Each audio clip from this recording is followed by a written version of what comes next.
And next it's time to get the teams on the stage. That is true. Our first team will talk to you about mobility. Most of us would probably agree that we need to do something about the way we transport things and ourselves. Team Reconfigure Mobility wants to bring together a network of experts to change traffic. Give a warm round of applause to Mikko Särelä.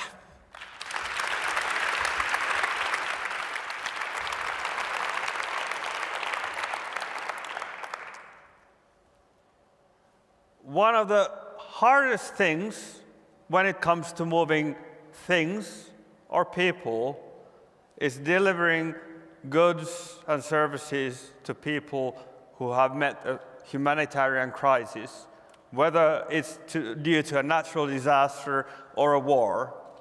There's not many things in this world which are harder environments to operate in. The infrastructure is failing and people and organizations may not be there when you need them, and still people and things have to get where they're going for people to have their needs met. This is one of the biggest, hardest things to do. But it's not the only difficult problem we face when it comes to moving people or things around. Take a couple of other examples. We go to northern Lapland. You have such long distances and very few people and lots of reindeer, which makes it, again, hard to provide all the services that people need, especially in a world where people grow older and older and they have less capability of handling everything by themselves. Or you take a third option. You go to the big cities of the world. There's so many people packed tightly into a small area that it's hard to find the space to move them. In some areas, it's hard to find enough space for the people just walking around. There's so many people that the streets are not enough. And these three examples show that the variety of problems that we face when it comes to moving people and moving things is really, really big. There's many different problems. But still, there's some common things. There's a common dream that we have, which is that wherever we go, we wish that we could just get where we want to go and not have to think about it, to get the things that we need. That, just like we get a beer from a tap, get the things that we need without having to think about it, without having to go to the hassle or live in an uncertainty of whether I get what I need.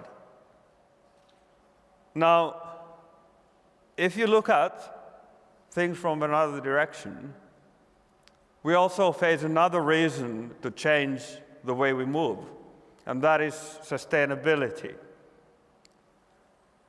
Our current way of moving is not sustainable. In European Union, 23.2% of greenhouse gases come from transportation. In the developing countries, the percentage is smaller, which means that it's going to get worse as the countries get richer, unless we change.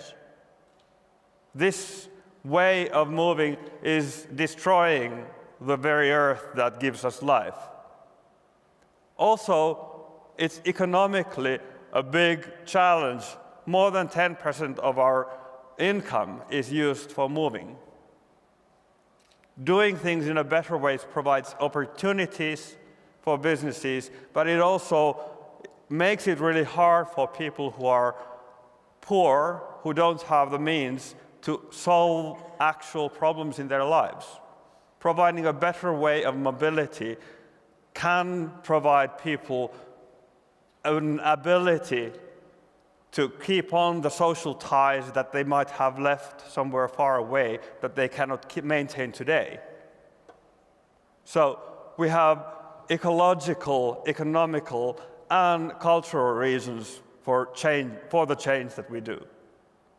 There's a lot of things happening today, a lot of development. We have automated cars, we have electric vehicles, we have tram systems, we have Hyperloop, we have all kinds of things that people are developing, but all of them are individual single-point solutions to one single task.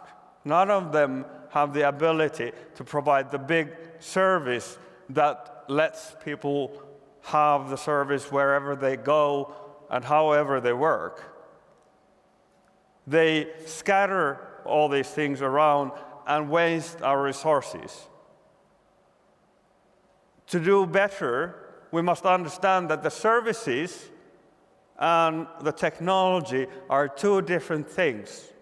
And we must learn a way to separate those from each other, because we need innovation, we need change, we need new things on services, and we need new ideas and new things on the technology side. And it's really, really hard to take on these two and evolve them fast at the same time, unless you manage to separate them. But luckily, we do have a model.